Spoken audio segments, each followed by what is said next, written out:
Boa noite a todos, boa noite àqueles irmãos que nos acompanharão pelo YouTube, né? Estamos aqui dando início a mais um estudo de Apocalipse, dando sequência hoje em Apocalipse, capítulo de número 13.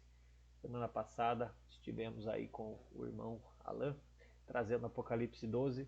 Agora chegamos talvez nas partes mais, cada vez mais, né? Um pouco mais difíceis, né? Do livro, as simbologias vão aumentando, né? E a gente já vai vendo algo mais específico, né? Sendo conduzido aqui no livro. Então, Apocalipse, nós vamos tentar trabalhar hoje o capítulo todo, né? Eu creio que ele tem uma divisão ali bem clara, né? Em duas partes. Eu creio que nós vamos caminhar bem aí nesse período. Então, a besta que emerge do mar. Vi emergir do mar uma besta que tinha 10 chifres e 7 cabeças, e sobre os chifres 10 diademas, e sobre as cabeças nomes de blasfêmia. E a besta que vi era semelhante a leopardo, com pés como de urso e boca como de leão. E deu-lhe o dragão o seu poder, o seu trono e grande autoridade. Então vi uma de suas cabeças como golpeada de morte, mas essa ferida mortal foi curada, e toda a terra se maravilhou, seguindo a besta. E adoraram o dragão, porque deu a sua autoridade à besta. Também adoraram a besta, dizendo: quem é semelhante à besta? Quem pode pelejar contra ela? Foi-lhe dada uma boca que proferia arrogâncias e blasfêmias, e autoridade para agir 42 meses. E abriu a boca em blasfêmias contra Deus, para lhe difamar o nome e difamar o tabernáculo, a saber, os que habitam no céu. Foi-lhe dado também que pelejasse contra os santos e os vencesse. Deu-se-lhe ainda autoridade sobre cada tribo, povo, língua e nação. E adorá-la-ão todos os que habitam sobre a terra, aqueles cujos nomes não foram escritos no livro da vida do Cordeiro, que foi morto desde a fundação do mundo. Se alguém tem ouvidos, ouça. Se alguém leva para cativeiro vai. Se alguém matar a espada, necessário é que seja morto a espada. Aqui está a perseverança e a fidelidade dos santos. Aí a besta que emerge da terra. Vi ainda outra besta emergir da terra. Possuía 2 chifres, parecendo cordeiro, mas falava como dragão. Exerce toda a autoridade da primeira besta na sua presença. Faz com que a terra e os seus habitantes adorem a primeira besta, e cuja ferida mortal fora curada. Também opera grandes sinais, de maneira que até fogo do céu faz descer a terra diante dos homens. Seduz os que habitam sobre a terra, por causa dos sinais que lhe foi dado executar diante da besta, dizendo aos que habitam sobre a terra que façam uma imagem à besta, aquela que ferida a espada sobreviveu. E lhe foi dado comunicar fôlego à imagem da besta, para que não só a imagem falasse, como ainda fizesse morrer quantos não adorassem a imagem da besta. A todos os pequenos e os grandes, os ricos e os pobres, os livres e os escravos, faz que lhe seja dada certa marca sobre a mão direita ou sobre a fronte, para que ninguém possa comprar ou vender, senão aquele que tem a marca, o nome da besta ou o número do seu nome. Aqui está a sabedoria. Aquele que tem entendimento, calcule o número da besta, pois é número de homem. Ora, esse número é 666. Então, como falei, né, irmãos, um dos textos aí um pouco enigmáticos, né, trazendo alguns simbolismos, né, começa a aparecer as bestas, já vimos no capítulo 12, né, um surgimento, e aí agora a gente vê numa perspectiva diferente, né. Como coloquei aqui, o capítulo 12, ele vai revelar a identidade do inimigo, né, que é o dragão ali, Satanás, como o Alan já colocou aí a identificação a partir do último estudo. E o capítulo 13, ele vem nessa descida, né, do céu para a terra. É como se ele descrevesse, eu coloquei aqui, os agentes que o dragão utiliza para guerrear contra a igreja. Então o capítulo 12 expôs a origem da hostilidade, e agora o capítulo 13 expõe os instrumentos dessa hostilidade. É como se ele especificasse como isso vai acontecer, não mais de forma geral, né? João apresenta uma trindade satânica. É interessante, irmãos, pensar isso aqui, porque normalmente o pessoal faz associação de Satanás como algo completamente ruim, né? Aquela ideia mais hollywoodiana, né? De tridente na mão, um mal, né? Totalmente mal, com aparência de mal. E a gente vê que desde a queda, né? Nunca foi dessa forma, né? Satanás, eu costumo dizer, ele é sempre o falso bom, né? E toda vez que você ouvir na Bíblia anticristo, se você pegar a tradução ali literal do contexto que ele se apresenta no grego, ele não traz a ideia de contraponto como para nós, né? Um antissocial ou anti alguma coisa, mas a ideia no grego ali, ele traz características de em lugar de. Então, isso muda a nossa perspectiva quando a gente olha e pensa, mas o anticristo, então eu vou saber quem é, porque ele é completamente contrário a Cristo. E na verdade, quando a gente aprofunda na teologia bíblica, é justamente o contrário. Ele quer tomar o lugar de, ou seja, ele vai se parecer com Cristo, ele vai se parecer com algo bom, que é o que ele faz desde o início, né? Quando Eva pergunta, né? Quando ele pergunta, né, para Eva, quando ele tenta ali desde o Éden, ele não traz um mal completo, mas ele traz um falso bom. Ele traz uma falsa sensação de liberdade, ele traz falsos prazeres ou prazeres momentâneos para justamente iludir. E aí a gente vê que ele quer se parecer com Cristo, se parecer com Deus. E a gente vê isso muito bem elaborado quando a gente vai no capítulo 13. Por isso que foi colocado esse termo. Assim como a gente tem a Trindade, Deus Pai, Deus Filho, Espírito Santo, a gente vê aqui no capítulo 13 uma trindade satânica, né? Uma falsificação da trindade divina. Então, o dragão, o antipai, ou seja, aquele que quer tomar o lugar de, que dá poder à besta do mar, ou seja, enviado nesse sentido, né? Que é o anticristo, né? Como Deus Pai enviou, Deus Filho enviando Cristo, aqui o dragão envia nesse sentido a besta que surge do mar, que exige adoração. E a besta da terra, que é aqui colocado o anti-espírito, ou no lugar do espírito, ou tentando fazer um plágio da ação do Espírito Santo, que aponta o mundo para a primeira besta, ou seja, ele não vem falar de si mesmo, mas ele aponta para eles de alguma maneira. Então a gente vê aqui muito claro esse plágio, digamos assim, daquilo que Satanás vai fazer, vem fazendo, né? E num grau final isso vai ficar prefigurado com o anticristo escatológico que a gente chama. Agora, como lá diz 1 João, muitos anticristos já estão à nossa volta. Então a gente tem que ter essa percepção ao entrar em Apocalipse, ao entrar no capítulo 13, de que Satanás não é o todo mal, mas ele é o falso bom. Ele traz aparência, como diz ali no texto também, né? Parecia um cordeiro, mas não é bem assim. Ele traz uma aparência boa, mas no final das contas, né? Nós sabemos para onde ele quer nos levar. Então esse capítulo é uma profunda análise teológica sobre como o mal se manifesta de forma organizada no poder. A gente vai ver essas nuances aqui, né? Do poder político, na ideologia religiosa cultural, para seduzir e perseguir o povo de Deus. Isso aqui, irmãos, é praticamente a gente olhar o que está acontecendo à nossa volta. Lembrando, irmãos, que todas as vezes que a gente vai tratar de períodos de Apocalipse, quando ele relata alguns tempos ali, 40 e poucos meses, algo assim, ele sempre vai, na sua maioria das vezes, relatar o período entre a primeira vinda e a segunda vinda. Ou seja, nós, em alguma medida, estamos vivendo esse momento. Já vimos coisas acontecendo, estamos vivendo, e num grau final, no dia final ali, quando vier realmente o anticristo escatológico, né, aquele que se tornará realmente, né, a prefiguração desse anticristo, nesse dia final isso vai acontecer de maneira completa, né? Então nós vivemos em alguma medida esse período de Apocalipse. Então vamos lá, irmãos. A natureza aqui do poder político, né, antagônico a Deus, né, contrário à besta que surge do mar. Vi emergir do mar uma besta que tinha 10 chifres e 7 cabeças, e sobre os chifres 10 diademas, e sobre as cabeças nomes de blasfêmia. Aí eu já fui para o 10, que depois eu só vou pontuar alguns versículos, porque à medida que os irmãos lerem a perícope, né, do 1 a 10, os irmãos já vão ter entendimento geral daquilo que está sendo representado ali. Se alguém leva para cativeiro vai. Se alguém matar a espada, necessário é que seja morto a espada. aqui está a perseverança e a fidelidade dos santos. Então, a primeira besta aqui representa o poder estatal, político e militar, quando divorciado de Deus. Emerge do mar.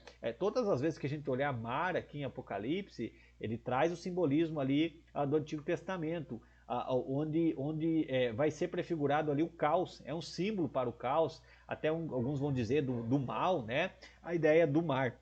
Por isso que quando vier, né, novos céus, nova terra, vai dizer que o mar já não existe. Então a ideia lá não é do mar no sentido literal do mar, mas nesses aspectos da representação do que o mar traz, né? Qual é a representatividade de mar, tanto no Antigo Testamento quanto em Apocalipse, trazendo essa ideia de caos, ou seja, não vai ter caos mais no novos céus e nova terra, mas vai haver harmonia. Então essa ideia literal, né, de que não vai ter mar, tem que ser visto nessa perspectiva. E as nações gentílicas, né, que é retratado principalmente no Antigo Testamento. Sua aparência, leopardo, urso e leão, como a gente viu ali nos primeiros versículos, é uma alusão direta às 4 bestas de Daniel 7. Então, aquilo que está sendo relatado em Apocalipse é justamente aquilo que Daniel 7 já estava apontando, né? E várias vezes, né? A gente vai ver muito em Apocalipse, do livro de Daniel, algumas vezes o livro de Jeremias, algumas vezes alguns apontamentos, como agora, né, Isaías, falando sobre o mar. Então, na maioria dos casos, o Novo Testamento, né, ou Apocalipse, ele vai encontrar respostas no Antigo Testamento. A Daniel 7, que representava os impérios pagãos, João não está descrevendo apenas um império, como o romano, mas o arquétipo de todo o poder estatal tirânico que se levanta contra Deus ao longo da história. Lembrando, irmãos, que para João, a perspectiva de Apocalipse eram coisas que, em alguma medida, já aconteceram, estavam acontecendo e iriam acontecer. Na nossa perspectiva, ao ler Apocalipse, nós temos essa mesma percepção. Coisas que já aconteceram, coisas que estão acontecendo e coisas que irão acontecer. Principalmente quando a gente coloca pareado, né, ali com Mateus 24, a gente vai ver muitas vezes coisas que já aconteceu na destruição de Jerusalém, coisas do ano 70, coisas que já ocorreram, mas que ao mesmo tempo apontam também no grau final para coisas que estão acontecendo e coisas que irão acontecer. A gente vai ver isso até numa perspectiva dessas 3 coisas em conjunto, né? Aquilo que aconteceu, ele traz uma ponte para aquilo que está acontecendo e aponta também para aquilo que vai acontecer no grau final. Espero que os irmãos tenham compreendido meu raciocínio, né? A ideia é justamente é progressivo. Quando a gente olha Apocalipse, a gente vê coisas que aconteceram, estão acontecendo, irão acontecer. E ao mesmo tempo a gente consegue enxergar isso o tempo todo no livro. A autoridade da besta, ela é derivada, né? Deu-lhe o dragão o seu poder. Isso revela a dimensão espiritual por trás dos regimes totalitários e perseguidores. A paródia de Cristo, né, como já apontei aqui, a cabeça como golpeado de morte, mas essa ferida mortal foi curada. É justamente para prefigurar aqui a morte e ressurreição de Cristo. Percebam, trazer em lugar de, ou seja, prefigurar aquilo que as pessoas vão olhar e vai confundir muita gente, porque muita gente vai olhar e vai dizer, não, mas isso aqui é Cristo, isso aqui é Jesus, isso aqui é algo bom, isso aqui é um milagre que aconteceu.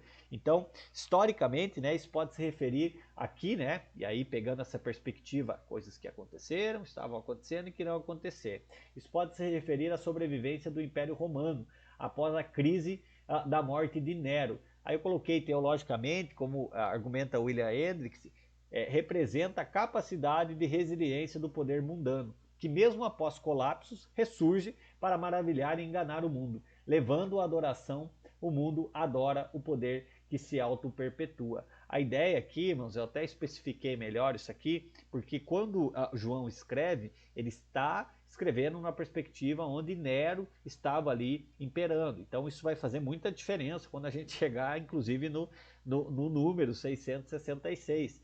Porque se a gente não compreender o que João está especificando aqui, em que tempo ele está tratando, a gente não vai entender o simbolismo que ele vai utilizar. Então, quando ele fala aqui, cabeça como golpeada de morte, mas essa ferida mortal foi curada, em alguma medida ele estava fazendo conexões com o Império Romano e especificamente com Nero, porque a igreja entenderia aquilo que ele estava escrevendo.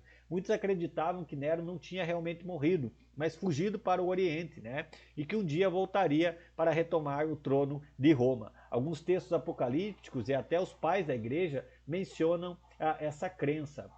Então, em Apocalipse, muitos estudiosos veem essa lenda como esse pano de fundo para a imagem da cabeça ferida, mas curada. O mal parece derrotado, mas retorna com força. Então, perceba, irmãos, que quando a gente vai olhar, né, no contexto histórico ali, Nero, né, e a gente vê o próprio anticristo prefigurado através da história de Nero, né, que fez muito mal, né, principalmente no contexto para os cristãos. A gente vê que quando ele vai, né, para ser morto, ele se mata, né? E aí surge a lenda por trás de que ele não havia morrido, de que falaram que ele se matou, né? Isso até aconteceu em outros tempos da história, né? O próprio Hitler, né? Tem muita gente que fala, mas ele não, ele se matou, outros falam, não, ele fugiu, mas ele vai voltar. Então, na época, né, surgiu muito essa lenda. Nada diferente do que acontece aqui no Império Romano, né? Veio a lenda de que não, mas Nero não ia se matar, Nero não morreu, ele fugiu e daqui a pouco ele traz novamente a hegemonia, o poder aqui do Império Romano, né? Então aquilo que parecia ter sido morto, né? E depois Roma passa, né? O Império Romano passa por períodos ali difíceis, né? Se eu não me engano, passam 3, 4 imperadores até chegar Vespasiano, que novamente vai trazer a potência aí ao Império Romano. Então perceba que em Nero dá a impressão que o poder acabou, né? Agora eles vão ficar mais fracos e a gente vê pouco tempo depois isso ressurgindo, né? Então, por isso a linguagem de João aqui em Apocalipse. Essa imagem, como já disse, né, vai além de Nero ou de Roma. Representa o poder anticristão em toda a história. O mal em suas várias formas, impérios, ideologias, governos, sistemas mundanos, parece sofrer derrotas. Quando você acha, isso aqui era o que se falava lá no século passado, agora isso aqui não vai acontecer mais.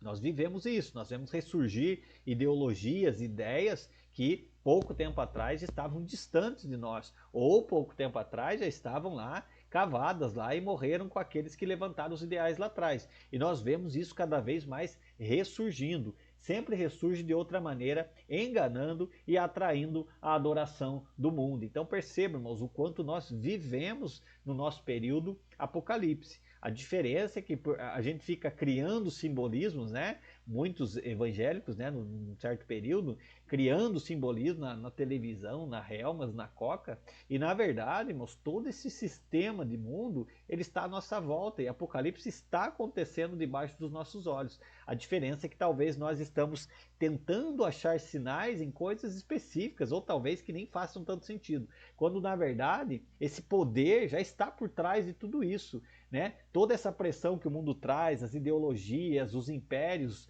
novos impérios, né? Os governos, sistemas mundanos, eles estão à nossa volta, né? E é um tipo, né, de anticristo, ou vem com o poder do anticristo, né? A besta, nesse sentido, simboliza esse poder que perpetua até a volta de Cristo. Por isso que nós vivemos hoje esse período, uma paródia da ressurreição. Aquilo que às vezes está fora de moda, aquilo que ninguém vai falar, aquilo que era de um período lá atrás, que agora o pessoal já entendeu, né? Porque agora conhecimento chegou, todo mundo entendeu. A gente vê que não é essa a sequência, né? Principalmente ali pós, né? Primeira Guerra, período, iluminismo, tudo. O pessoal achando que pelo conhecimento estariam libertos, né? Logo depois surgem aí duas guerras para mostrar aonde o conhecimento humano levou a humanidade. O objetivo, adoração e blasfêmia. O objetivo final da besta é a adoração. Adoraram o dragão, também adoraram a besta. O Estado se torna um ídolo, exigindo lealdade absoluta. Suas blasfêmias são a autodeificação e a difamação do nome de Deus e de seu povo. Ele até coloca, né, o tabernáculo, a saber, os que habitam no céu. A declaração final para os santos não é um chamado à revolução, mas à perseverança e fidelidade. Uma confiança radical na justiça soberana de Deus, que retribuirá cada um segundo as suas obras. Então, o capítulo 13, basicamente, nos chama para esse compromisso de fidelidade e perseverança ao Senhor. Eu até especifiquei aqui, versículo 5, né? Foi-lhe dada uma boca que proferia arrogâncias e blasfêmias e autoridade para agir 42 meses. Lembrando a ideia do período. Que período é esse? Mas 42 meses. Será que é literal? Será que representa 1260 dias? Não, é a ideia, justamente, como ele já fez anteriormente, de representar o período da primeira vinda entre a segunda vinda. Então, é esse período do qual ele está relatando, né? E aí a limitação do mal, né? O poder da besta é limitado no tempo, né? Como coloquei ali, é o período simbólico que descreve toda a era entre a primeira e a segunda vinda de Cristo. Representa o tempo em que a igreja, com as duas testemunhas, como nós vimos nos capítulos anteriores, capítulo 11, profetiza e sofre no mundo. A mensagem é clara: por mais intensa que seja a perseguição, ela tem um fim decretado por Deus. O mal não terá a última palavra. Então, quando a gente olha Apocalipse, a gente tem que entender que no final os santos serão preservados. No final, a igreja vai superar. No final, Cristo vai vencer. Essa é a perspectiva do cristão. E aí o versículo 10, né? Se alguém leva para cativeiro vai. Se alguém matar a espada, necessário é que seja morta a espada. Aqui está a perseverança e a fidelidade dos santos. Aqui às vezes até mal interpretado, né, esse versículo. A primeira parte, né, é a afirmação solene da justiça de Deus, ecoando sobre a famosa lei do talhão, né? As passagens proféticas como Jeremias 15:2 não é uma instrução para os cristãos pegarem armas agora e saírem, vamos fazer cumprir aí essa promessa divina, né? Mas é a certeza de que Deus é justo e que ele vai retribuir os perseguidores com a mesma moeda. Então a justiça parte de Deus e não essa justiça própria que sempre é corrompida, né, quando vem da nossa parte. E aí que eu coloquei o exemplo, né? O Império Romano, que levou nações para o cativeiro, matou milhões à espada, foi ele próprio levado cativo, destruído pela espada dos bárbaros, ou seja, aqueles que, se alguém leva para cativeiro vai. Isso acontece aí no tempo, né, com o próprio Império Romano. A história é um testemunho do cumprimento desta promessa. Para o crente, isso significa que ele pode abrir mão da vingança pessoal, pois a vingança pertence ao Senhor, né? Como diz lá em Romanos 12, 19. Seguimos, irmãos. Acho que aqui eu até coloquei junto. Isso. Coloquei o mesmo versículo, tá certo. Então, diante do poder que mata e aprisiona, aí é a parte final, né? Aqui está a perseverança e a fidelidade dos santos, né?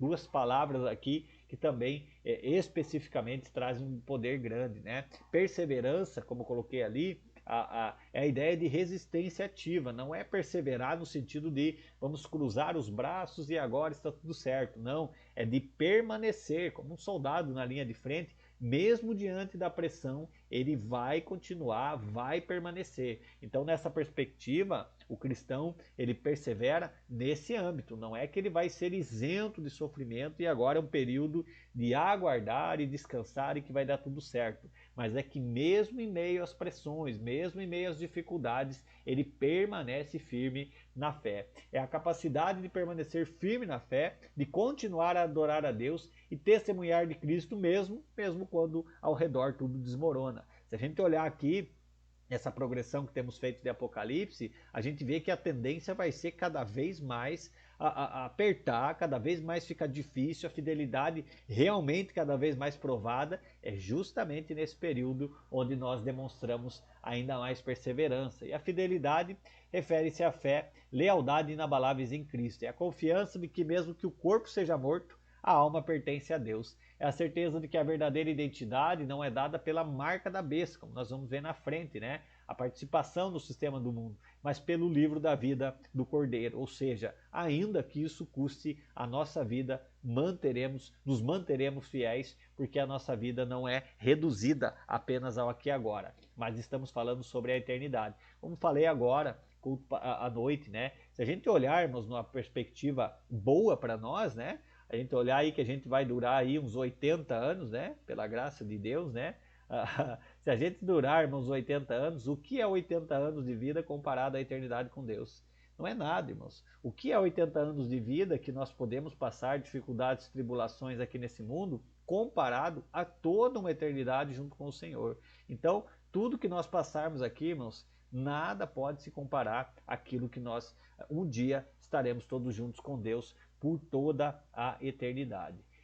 E aí, para o mundo, né, a vitória é conquistar e dominar. Para o cristão, a vitória é perseverar fielmente até o fim. É a vitória do Marte, que ao perder a sua vida por Cristo, ele encontra a vida eterna. E aí nós caminhamos para a segunda parte, dos versículos 11 a 17. A sedução da falsa religião, ideologia. Aí já vem a besta da terra. Vi ainda outra besta emergir da terra. Possuía 2 chifres, parecendo cordeiro, mas falava como dragão. Lembra? Como eu coloquei aqui? Então, parecendo cordeiro. Opa, tinha jeito de cordeiro, mas falava como dragão. Ou seja, tinha capa de que era bom, mas aquilo que falava saía do coração. E a partir daquilo que falava, nós víamos ali a prefiguração do dragão. E isso, irmãos, a gente pode levar para vários âmbitos aí, né? Às vezes a gente olha e fala, nossa, mas a besta, tudo, isso aqui pode, até por isso que eu coloquei a sedução da falsa religião, irmãos, porque vai se parecer como uma boa religião, vai se parecer como vindo da parte de Deus, mas a gente vai olhar aqui e vai ver que não é bem assim, porque por aquilo que fala, vai se parecer com o dragão. E aí, irmãos, é preciso discernimento nesse sentido. E versículo 17, para que ninguém possa comprar ou vender, senão aquele que tem a marca, o nome da besta ou o número do seu nome. Nós vamos chegar aqui no versículo do número da besta, né? Eu até especifiquei aqui de geral, porque todo mundo conhece aí esse versículo. Então, se a primeira besta é o poder coercitivo do Estado, a segunda é o poder sedutor da cultura, filosofia e principalmente da falsa religião que serve ao Estado. Sua aparência de cordeiro é a sua principal arma. Ela imita Cristo, usa uma linguagem de espiritualidade, paz e bem-estar. Aí eu coloquei um comentário do Nicodemos aqui, enfatiza que a besta representa os sistemas ideológicos que se apresentam como benéficos, mas cuja essência falava como dragão.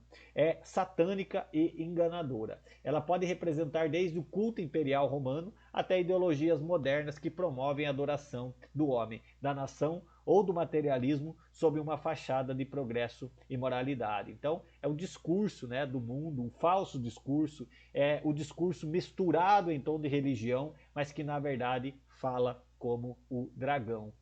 O ministério do falso profeta, sua função é ser uma paródia e aqui prefigurando o Espírito Santo. Ele exerce toda a autoridade da primeira besta, levando o mundo a adorar o poder secular. Aí a ideia dos grandes sinais, os milagres, né, para imitar os milagres ali de Jesus também, né, para validar a mensagem, isso acontece até no período apostólico, né, cria a imagem da besta, que representa a institucionalização da idolatria estatal, exigindo conformidade absoluta sob pena de morte. Por isso que ele fala, nem comprar, nem vender. Essa besta é o sistema da propaganda que convence os corações e mentes a se curvarem ao poder político. Irmãos, isso aqui é fato, né, irmãos? Porque primeiro, para você implementar algo falso, você precisa desconstruir aquilo que é bom. Isso é prático, irmãos. Aí você olha isso acontecendo o tempo todo à nossa volta. Como é que você desconstrói aquela verdade absoluta, que sempre esteve ali, aquilo que é correto, aquilo que é moralmente correto? Eu começo atingindo aquilo. Como?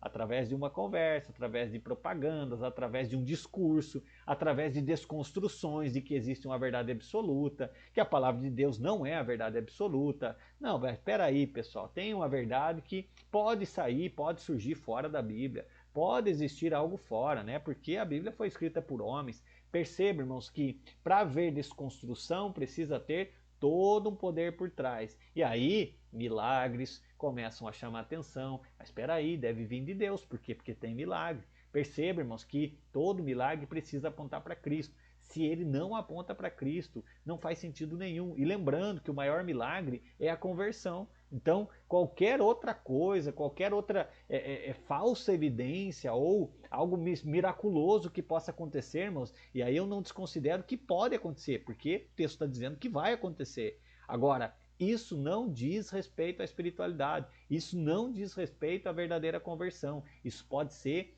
algo falso, um falso bom, trazendo uma aparência boa, mas que no final das contas desconstrói aquela verdade básica, desconstrói o verdadeiro evangelho, desconstrói a simplicidade do verdadeiro evangelho, trazendo e carregando outras coisas por trás. Seguindo, irmãos, a marca e o número da besta. Aí o nosso texto famoso, né, irmãos? Aqui está a sabedoria. Aquele que tem entendimento, calcule o número da besta, pois é número de homem. Ora, esse número é 666. Perceba, irmãos, algumas considerações sobre o versículo. Aqui está a sabedoria, ou seja, pensem aquilo que eu vou falar na sequência. Reflitam sobre aquilo que eu vou falar.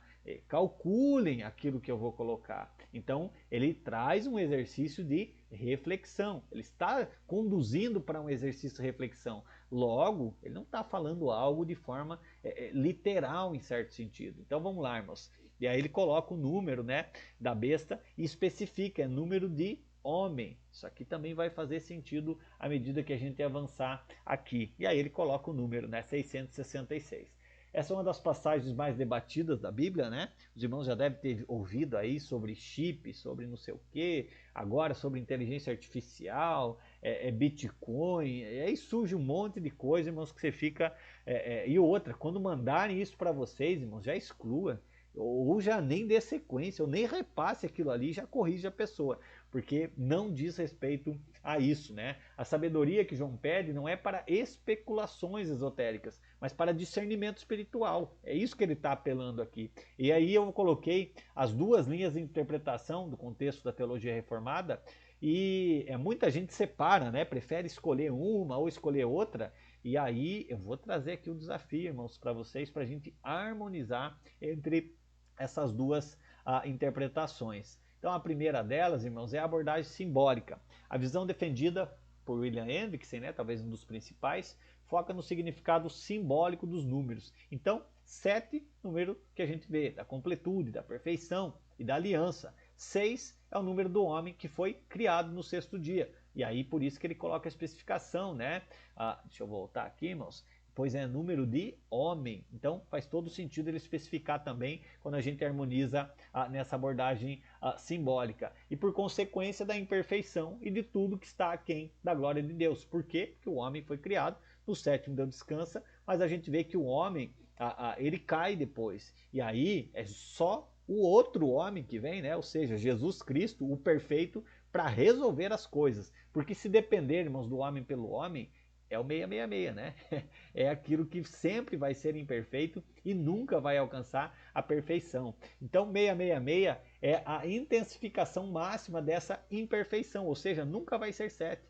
Sempre vai ser homem, homem, homem, sempre vai ser imperfeito. É a trindade da falha humana. Representa a humanidade em sua tentativa mais soberba e arrogante de ser como Deus, como na queda, de construir o seu próprio reino e de ser a medida de todas as coisas, resultando no fracasso absoluto. O número, portanto, não identifica uma pessoa, mas um princípio, humanismo secularizado. Humanismo aqui trazendo para a questão negativa da perspectiva moderna, né? Não humanismo lá clássico, né? Autoidentificado e em sua máxima expressão. Então, é uma possível abordagem, irmãos, harmoniza com o texto quando ele diz, pois é número de homem, trazendo essa especificação ali com relação ao homem ser criado, né, no sexto dia. Então aí eu vou harmonizarmos com a outra, e aí lembrando que coisas que aconteceram, estavam acontecendo, e coisas que vão acontecer, que é a abordagem da gematria, né, colocando aqui Nero César, né, esta interpretação histórica mais aceita. A gematria era uma prática comum em que letras de um alfabeto tinham valores numéricos, né? Isso aí você vai analisar no contexto histórico que acontecia muito. Pode ser uma possibilidade grande também, justamente na perspectiva de que João precisava escrever e alguém que iria ler não entender direito aquilo que estava sendo escrito, mas quando chegasse para a igreja, o soldado romano não ia estar preocupado em ficar calculando e ver que nome estava sendo dito, né?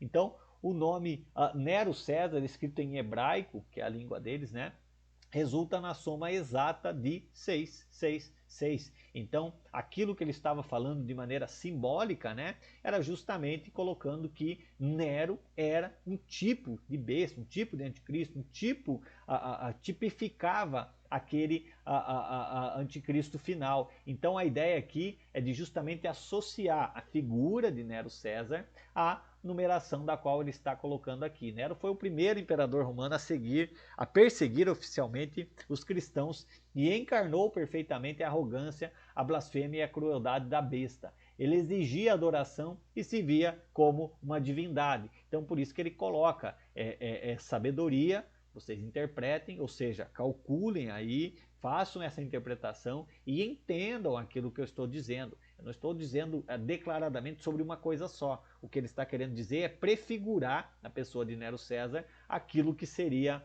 essa besta final, né? Para os leitores originais de João, que viviam sob a sombra de Roma e da perseguição, a identificação de Nero como um arquétipo da besta faria todo sentido, servindo como uma chave para entender a natureza do poder que os oprimia. Aí eu coloquei aqui que a teologia reformada não vê essas abordagens como excludentes, pelo contrário, que é essa linha que eu busco seguir. Nero, né, sendo na gematria, o cálculo mesmo, que dá o nome dele, é o arquétipo perfeito e a primeira grande manifestação do princípio do 666, no sentido simbólico, no sentido de representar essa humanidade caída, ou o homem imperfeito. Hernandes Dias Lopes resume bem essa visão ao afirmar que a besta é, ao mesmo tempo, um sistema e uma pessoa que o encarna. Que é isso que vai acontecer no grau final também. Nero foi o 666 de sua época. Ao longo da história, outros líderes e sistemas, né? Coloquei aqui exemplos, né? Hitler, Stalin, regimes totalitários modernos, eles manifestaram e manifestam, né? As mesmas características. A sabedoria, então, não é para identificar Nero, mas para discernir o espírito de Nero. Por isso que ele coloca: tenham sabedoria, interpretem aquilo que eu estou dizendo. É um princípio o 666, né? E o princípio do 666 em ação em qualquer cultura ou época, inclusive na nossa. Ou seja, aquilo que ficou claro para eles que era Nero e uma representação daquilo que seria essa besta final, aquilo fica também o mesmo ensinamento para nós, que ao olhar à nossa volta, temos aí vários poderes, várias pessoas, né, prefigurando aquilo que Nero prefigurou na época, o que é uma ponta, como exemplos que demos aqui, como Hitler, por exemplo, é uma ponta daquilo que será a besta aí nesse grau final. A marca sobre a mão direita ou sobre a fronte, que também o pessoal entende, né, como sendo literal, e olha como é interessante, porque nós já vimos falar sobre marca. Nós já vimos falar sobre marca na fronte, que era justamente aqueles eleitos de Deus, aqueles que fazem parte justamente do Espírito Santo, aqueles que são selados, marcados. Ou seja, se a gente levar nessa perspectiva, irmãos, aqueles que estão aqui acompanhando, você é marcado pelo Espírito Santo de Deus, certo? Mas cadê a marca? Né? Onde é que está a marca no seu corpo? Onde é que está a marca na sua testa que você é marcado, selado pelo Espírito Santo?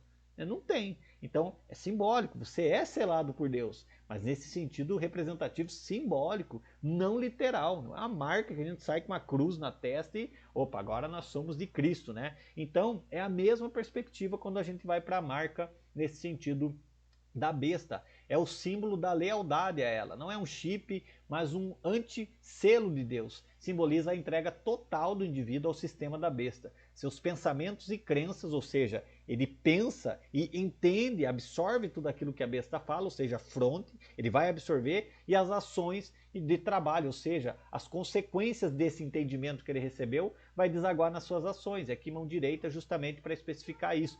Direita, lógico, até na perspectiva histórica, né? Porque a esquerda ali, né, e a mão esquerda também na época não era vista, né, de uma forma positiva, né? Eu até já expliquei isso, né, várias vezes, até na escola bíblica, né, que era a mão, inclusive, a mão esquerda que usava para quando a pessoa ia defecar, ela utilizava a mão esquerda para se limpar. Então, havia todo um contexto cultural para que você utilizasse a mão direita como sendo a mão de fazer as coisas, de ser pura em alguma medida, né? Aqui, lógico, nesse caso, trazendo que ao absorver o conhecimento da besta, isso vai desaguar num trabalho, ou seja, vai desaguar em lealdade à besta. Então pertencem a esse sistema idólatra, resultando em participação em sua economia e sociedade. Deixa eu ver aqui, acho que ficou repetido ou travou? Acho que deu uma travadinha aqui, moço. Aí. Isso, aí a gente já vai aqui para a conclusão.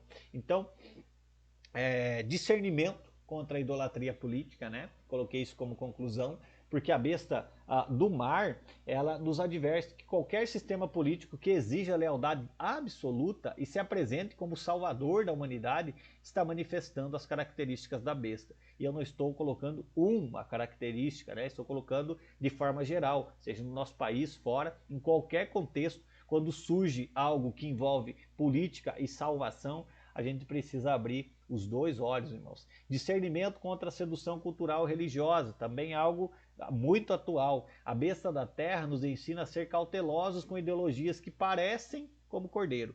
Parece bom, mas espera aí, o que a Bíblia fala sobre isso? O que será que Deus vê sobre esse tipo de ideologia? Então não é a ideologia que o mundo traz, mas é a ideologia do que Deus já disse na sua palavra, que promove a adoração do homem, da nação ou do poder, falando como dragão. A lealdade tem um custo, né? Como a marca ali da besta, nos prepara para a realidade de que recusar-se a dar lealdade total aos sistemas do mundo, como o texto vai dizer, as pessoas não podiam comprar nem vender, ou seja, você vai ficar excluído da maioria que vai se voltar para essa questão ideológica e desse sistema de mundo. E aí a parte final, o 666, né? Não como um número mágico, um chip, um código, né? Teve períodos que era até o código de barra, misericórdia. Assim como os cristãos recebem a marca de Deus em sua fronte, uma marca espiritual e invisível, também aqueles que pertencem à besta carregam sua marca. Não precisamos viver com medo de símbolos, chips ou teorias conspiratórias. Precisamos sim perguntar quem governa o meu coração e a quem eu adoro. Essa sempre vai ser a pergunta final para nós, né? O chamado de Apocalipse não é para caçar marcas visíveis, mas para viver a marca invisível da graça de Deus em Cristo. Nossa segurança não está em evitar um número, né? Como se fosse algo simples, né? Mas em sermos selados pelo Espírito Santo. Ou seja, nossa preocupação maior deveria ser se nós temos o selo do Espírito Santo. É só isso que deveria importar para a vida do cristão e não ficar caçando número ou coisas por aí afora. Que Deus assim, irmãos, nos abençoe, que Deus assim nos ajude.